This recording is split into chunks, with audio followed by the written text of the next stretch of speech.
Some Clash Royale cards broke the game, others were fair, and some were so bad they were forgotten entirely. These are the worst cards from every rarity, from commons to champions. Common cards. Number 1. Barbarians. This 5-elixir game of blonde mustache troops is very exciting to unlock when you first get them, and you might be extremely tempted to upgrade them immediately and always put them in your deck. They are an awesome defensive card for beginners, there's no doubt about that. Just place them directly on top of tanks and the tank is instantly dead. Hog Riders, Giants, Mega Knights, all gone in seconds, shredded by their combined damage output. But once you climb to mid-ladder or reach the big leagues, you'll start to realize a growing number of serious problems with this card. They die instantly to Fireball if they're just one level lower than the spell, they are way too slow on the offense to ever reach the tower meaningfully, and they're countered far too easily by way too many cards in the game. They rarely help in creating threatening counter pushes either. Very few competitive decks actually house the Barbarians anymore, and when they do appear, they're expected to do heavy defensive lifting to justify their support. The DPS for each individual Barbarian might be high on paper, but they have absolutely no shot against Valkyries and other troops with splash damage capabilities. The actual value they provide is close to zero in most scenarios. Even the evolved version doesn't perform well on offense at all, adding value only to already existing defensive potential. You would honestly rather play goblins, minions, or even skeletons, whose elixir cost is significantly cheaper, and the defensive output is almost identical. The high 5 elixir cost is just not worth it whatsoever. If you have wild cards or evolution shards sitting in your inventory, save them up carefully because this is absolutely not where you want to invest them. Number 2. Rascals. Rascals have always been an interesting and peculiar card since their introduction. On launch, they were marketed and sold as a combined Archers and Knight packaged into one convenient card, costing just 5 elixir instead of the combined 6. And although that made perfect sense on paper and seemed like excellent value, this card completely failed to replace either of those two cards in actual competitive play. Expo decks still strongly preferred to run both Knight and Archers separately instead of switching to Rascals, and the repeated slight reworks and balance changes made them no less boring and unreliable than they already were. They didn't have the sturdiness and tankiness of the Knight, nor did they possess the consistent damage output of the Archers. They were never a threatening card by themselves, and they ended up just being a purely defensive card that appeared only in some Prince-based decks. They rarely found their comfortable place in the meta at any point, and now even in the current game state, they rarely add the value that most other 5-elixir cards consistently provide. Playing any spell against them results in a positive elixir trade for your opponent, and the tower takes them out afterward with almost negligible damage dealt. For 5 elixir, it absolutely does not deserve a precious place in your deck, that is for certain. You'd rather use 2 separate slots to play the Knight and the Archers independently. They barely find their place in more than a couple of niche decks, and if you're requesting a card from your clan, make absolutely sure it is not this disappointing one. Number 3. Minion Horde. The Minion Horde used to be a very prominent and feared card in the early days of Clash Royale. They were capable of wiping out tanks, clearing swarms, and demolishing entire pushes at a very high speed with their combined DPS. Back then, there were highly skilled beatdown decks built specifically around utilizing this card to its maximum potential. Over the years, with more and more new and cheap cards being introduced, and with tons of spells that counter them appearing everywhere, the 5-elixir investment just isn't worth it anymore. Everyone carries at least one spell in their deck, or they have a splash damage dealer which gets them off the arena instantly and efficiently. You're much better off simply playing the regular 3-elixir minions and cycling back to them quickly for repeated value. Especially after the addition of evolutions to the game, they became much more ridiculous and impractical to play seriously. The current meta heavily rewards fast cycle decks that can adapt quickly. A recent buff to the range of both minions and Minion Horde brought them back to the meta for a very short period, but they still die instantly to Firecracker or arrows. Now they rarely find their place in any competitive meta decks at all, and you would rather invest your precious wild cards in some other common card, which possibly has an evolution attached to it as well for that extra value. Number 4. Skeleton Dragons. Ever since their launch, the Skeleton Dragons have been strongly neglected by the community at large. I love this card, don't get me wrong, but they surely could be significantly more useful than they currently are. Although they're awesome for splitting at the back of your king tower to apply dual lane pressure, players simply tend to not play them in competitive matches. Now in 2026, oh my god, I can't believe it's 2026! Now in 2026, there are a substantial number of other cards, especially powerful evolutions, which completely overshadow them entirely. Evolved Baby Dragon, Firecracker, Vines, all of them absolutely decimate these bone babies before they can provide meaningful value. Giving them a temporary shield mechanic like Dark Prince possesses, or adding some other unique mechanism like a weaker poison effect on death could help the card make a massive comeback to the meta. Number 5. Bomber. The Bomber has gone through a significant number of balance changes throughout the entire decade-long history of the game. Elixir cost changes, the addition of an evolution, multiple balance adjustments. This card has genuinely seen it all. The damage is decent for clearing groups, and the splash damage radius is an added bonus too, but once again, it is fairly easy to counter them with minimal effort. Spells, Dark Goblins, almost any ranged card can easily counter it before it provides any meaningful value, and after the introduction of the Berserker, there is almost no compelling reason to play Bomber anymore. To the viewers who are just getting mad at this assessment, yes, Bomber does have its specific spot in some niche decks. Its synergy with spellbait strategies is decent as well. It's also genuinely a good card for Mega Draft mode, sometimes, but the low versatility of a card absolutely needs to be compensated with either exceptionally high DPS output or the ability to play it as a single independent unit, like the Dark Goblin or the Berserker can be played. Acting only like a mediocre support troop is simply no longer enough to make it big in the current competitive landscape. Rare cards. When the game was simple and new, rare cards carried the meta way too hard and dominated every deck. Even today, some rare cards completely dominate the meta, like the Valkyrie and Dark Goblin, which appear everywhere. There are way too many rare cards in the game now, so upgrading all of them is, again, way too hard and resource intensive. They're probably the most balanced rarity of cards overall, and they can usually both be spammed at the bridge for pressure and also be relied on for solid defensive play as well. Number 1. Elixir Pump. This unique building was the only reliable way of generating additional elixir in the game for many years, until the Elixir Golem showed up and changed everything. A very interesting mechanic, surely not used to its maximum potential by most players. It played a pivotal role in elixir-heavy cost decks, but only in the early days of the game before the meta evolved. With newer cards and more diverse spells being introduced constantly, it started becoming more and more obsolete and outdated. It still finds its place in Golem and Three Musketeer decks, and it is occasionally played at top ladder as well by dedicated specialists. It can be used strategically to bait out heavy spells like Fireball, yeah, but the skill ceiling required to play the pump well is extremely high. If you choose to level up this card and commit to it, you absolutely have to build entire decks around it, and those viable decks are very limited in number. And after a full decade of the game's evolution, it has been reduced to essentially a troll card, good primarily for making massive single card pushes in casual matches. Practically speaking, if you're not a top 3000 player in the world, upgrading it to max level makes absolutely no sense from a competitive standpoint. Being a 6 elixir card, it slows down games significantly as well, which goes against the current fast-paced meta.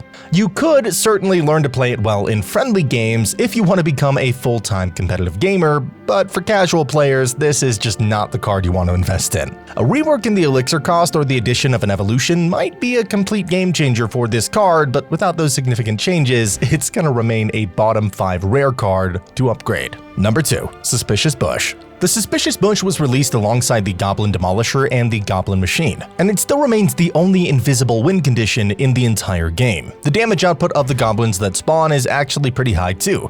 It does find its place in cheap cycle decks occasionally, but it absolutely must be paired with other win conditions like Skeleton Barrel or the Goblin Barrel to be effective. The main contribution of the Sus Bush is to bait out crucial spells, so that your other win conditions can actually do the tower damage afterward, but against experienced experienced players with good game sense, you'll usually end up being countered with just skeletons, or you'll have a dangerous counter push to deal with from your opponent. On its own, it is very unreliable as a standalone win condition. It performs decently in the 4-card deck challenge mode, but apart from that specific scenario, it remains a very situational and conditional card. If you've played the game long enough, you would have seen very few opponents actually playing this card, and for good reason. There are genuinely no broken decks built around it, and you'd rather play some other cards with more gimmicks or practical usability than them. A significant rework to the card mechanics could potentially bring it into the competitive meta. If you want to make a deck that you'd be playing consistently for a long time, this probably isn't the best card for that purpose.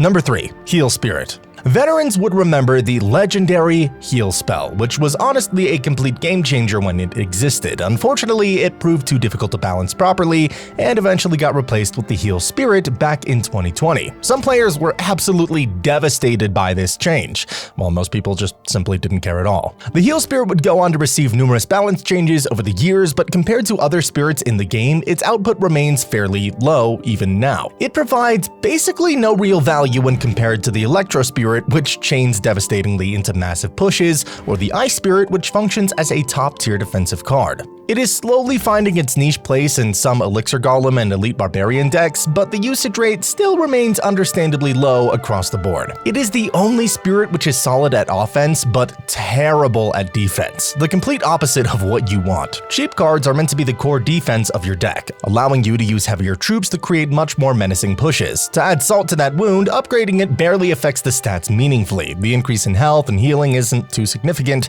and honestly, it's just not worth your resources. Number 4. Three Musketeers. The Three Musketeers have always been a very obsolete and difficult card to justify using. They used to cost a whopping 10 elixir and later were reworked to cost 9 instead. This change was far too small to be meaningfully felt by players, and they remained essentially unplayable for many years to come after that adjustment. Recently, they got a much-needed rework, which distinguished the card from the regular single musketeer more clearly. The rework was supposed to increase the usage rate significantly, but it ended up being no more than a ripple in the pond. Some dedicated players started using it again, and there were a couple of viable decks for a season or two. But if you ask me honestly, the Three Musketeers are just a fundamentally difficult card for 2026's meta. It's much more expensive than what everyone wants to play in the current environment, and the game heavily rewards fast-paced decks and gameplay, cycling your evolutions and heroes rapidly. In this current stage of the game, a 9 elixir card is very difficult to play effectively. Sure, they can be used to form absolutely massive pushes, but like the elixir pump, the skill ceiling required is very high. The versatility is very low as well. If you want to play the Three Musketeers seriously, you absolutely have to play cards like Elixir Pump or Elixir Golem with it. If a card forces you to shape your entire deck around it just to function, it's probably not the card you're looking for. Number 5. Mega Minion. Adding new air cards to Clash Royale is extremely complicated because many of them inevitably becoming quite similar to each other in function.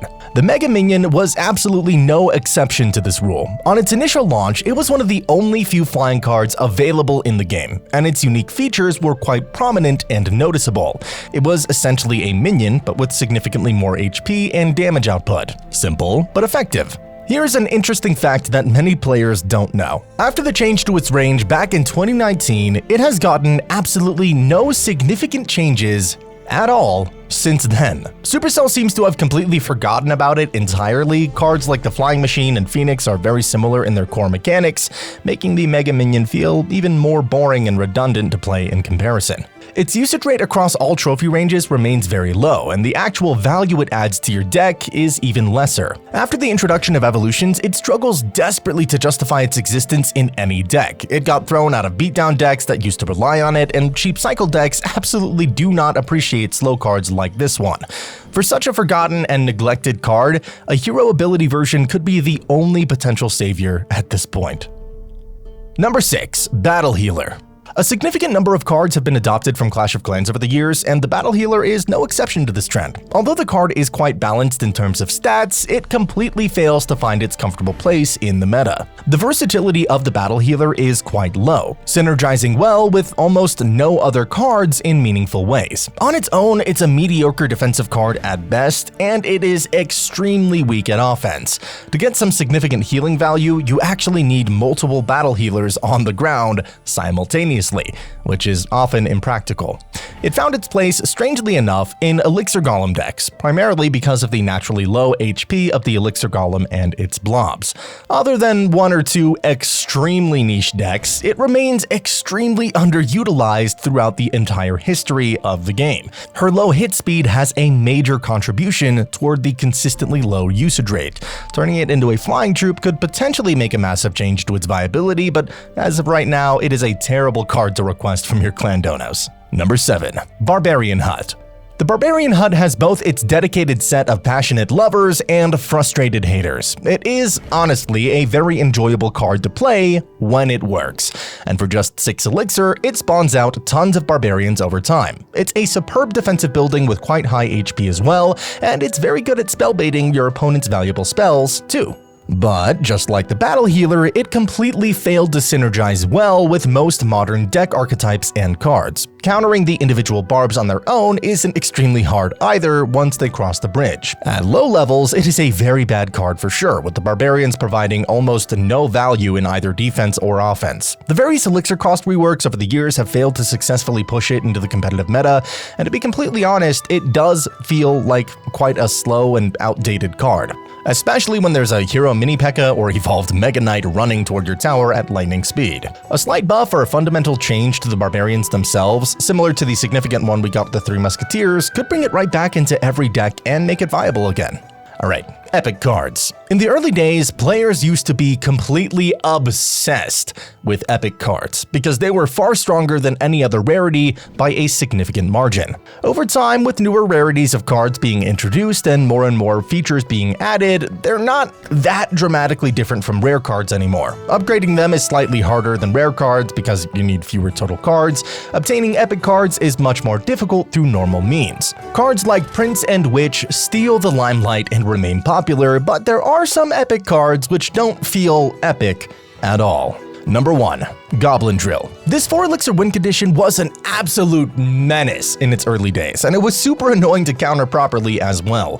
It used to completely dominate the meta, and it was seen everywhere from mid-ladder decks all the way to top-ladder gameplay. When the evolution was launched, it was ridiculously broken, and being just 4 elixir made it extremely versatile. The nerfs that were to follow would prove to be absolutely disastrous for the card. The evolution was nerfed straight into the ground, making it objectively worse than the regular drill, and the regular drill was no longer being played competitively either. For an epic card, the amount of resources you'd need to spend to upgrade it was no longer worth the investment. Wild epic cards are hard enough to get through normal gameplay, and spending them on a weak win condition which rarely gets any meaningful hits was no longer worth it. The Goblin Barrel instead provided much more reliable value by getting tons of damage on the tower, or usually baiting crucial spells.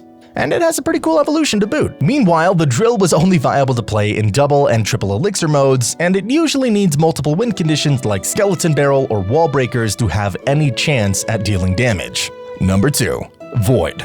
The Void spell was one of the most unlucky cards in recent Clash Royale history. It was a very unique concept and a genuinely fresh change to the use of spells overall. Spamming it directly on the tower like other damage spells would be completely pointless. At its launch, it functioned as both a low damage and high damage spell, already a proof of its insane versatility. You had to be clever with how you played it, and even smarter with how you played against it. It was so strong initially that Supercell decided to nerf it to the ground. It got multiple heavy nerfs in 2024, especially against single troop damage calculations. This made it much more like just another small spell, which the game already has plenty of. Arrows, Rage, Giant Snowball, Log, all of them outdo the Void by far now. As an epic card costing 3 elixir, the Void remains extremely underwhelming in the current meta. An amazing mechanic completely down the drain, just like the elixir pump's fate. It still finds its place in very specific niche decks, but it's no longer a threat, which makes your opponent genuinely worry. Rage, a 2-elixir spell, does a lot better both defensively and offensively at this point, and a rework on the timing of the Void Strikes and the damage output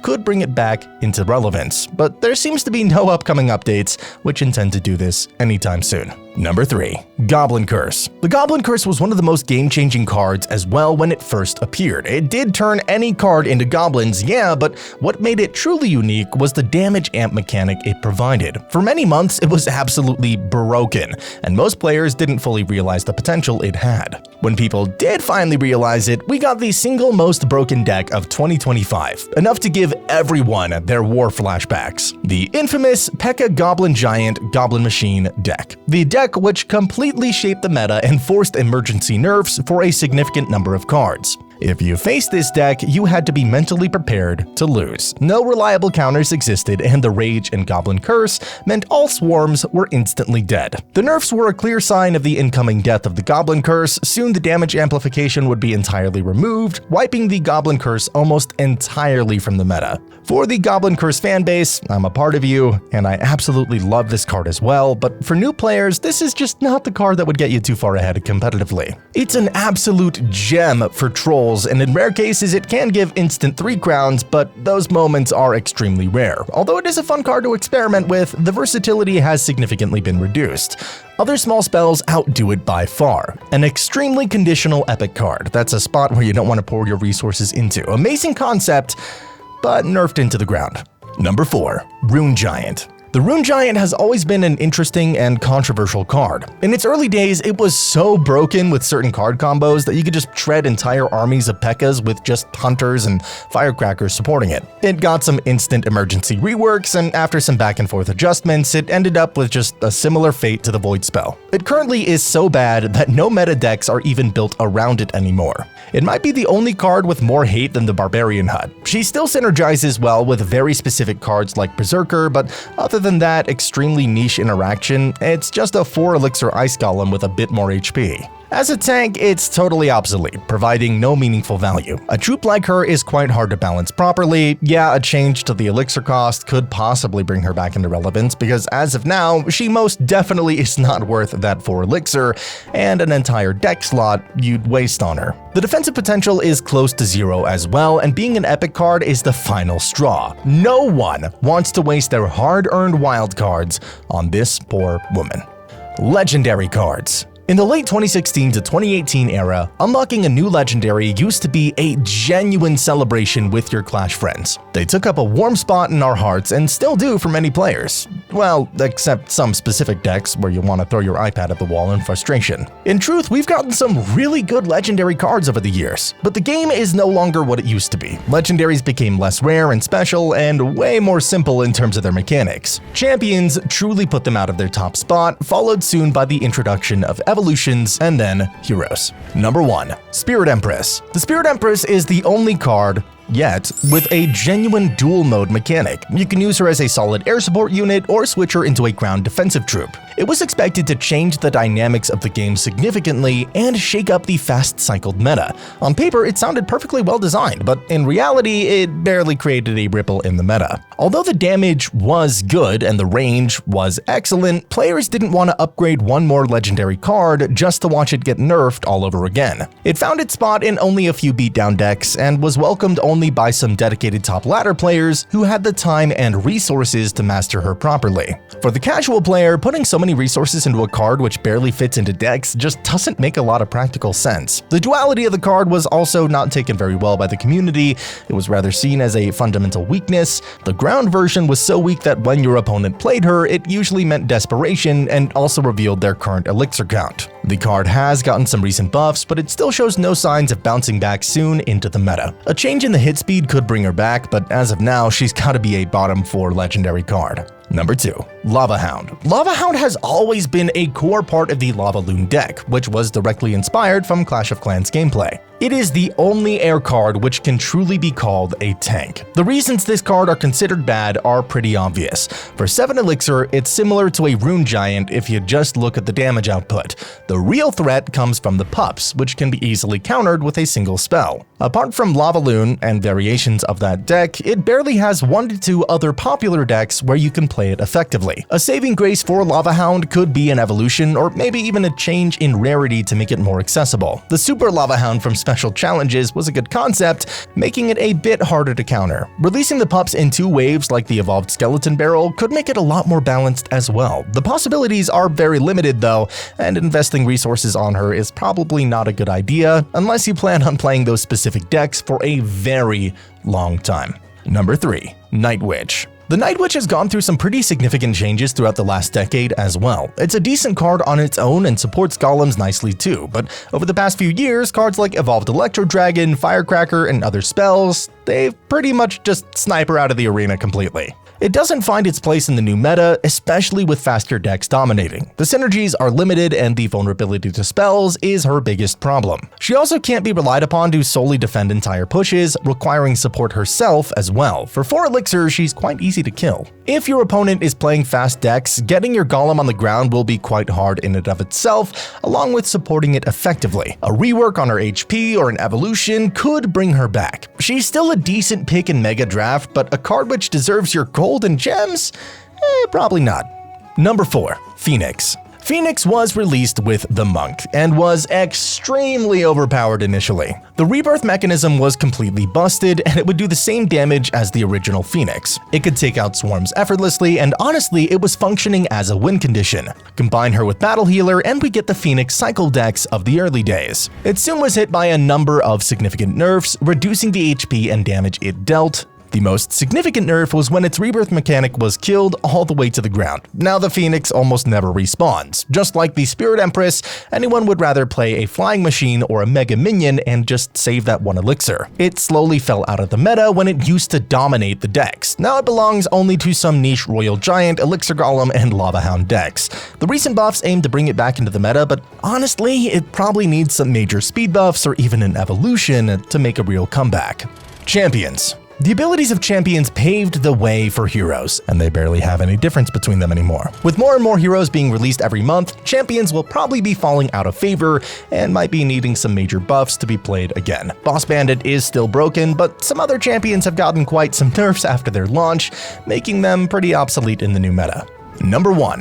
Goblinstein. Goblinstein was very strong at launch and quickly found its spot in the meta. It combines well with the Goblin Giant and the Prince as well, clearing up the swarm cards and dealing massive damage to the tower. Now it's almost obsolete, barely making its way into the meta decks whatsoever. For 5 elixir, it no longer provides the value it once used to. The synergies are decent, but defending against it is pretty simple. It is extremely vulnerable to spells, and kiting the monster with a cannon dissects the push entirely. If you do want to play him, it'll limit your options for other cards, forcing you to choose a tank like the P.E.K.K.A. or Goblin Giant. The versatility is quite low, and there are a lot of other cards which provide a lot more value at a much lower cost. Using the Goblinstein at low levels is almost useless, and for upgrading it, you'd require an evolved credit card. Number 1. Little Prince. Like the Phoenix, it absolutely crushed the meta when it was first introduced. It could take out tanks on its own, act as a support troop, function as a win condition, everything. The Guardian was extremely strong and the ability always gave positive value. But that was slowly gonna change. It received tons of nerfs, the Guardian became easy to counter, the DPS was reduced significantly, the ability after a certain point couldn't even kill goblins. Mo Light and Riley brought it back into the meta slowly by showing how it made cheap cycle decks even faster, but the final nail in the coffin was hit when you could finally place more than 1 champion on the board. That was the end of the Little Prince. No good output and no longer the ability to make your cycle faster. It makes no sense to play him anymore, and a number of cards outdo him by far. You'd rather play Dark Goblin or even Bats, and they'll usually end up outperforming the Little Prince. For a champion card, it is extremely underwhelming now, and it's better to save up than spend here. Now the big question, where do you use all those resources you saved up? Watch this video about the top 10 evolutions you gotta have, and you might get the answer to that question. I'll see you there. Oh, yeah. Yeah. Don't get a shot on the... Wait, one more shot, one more shot. Yeah!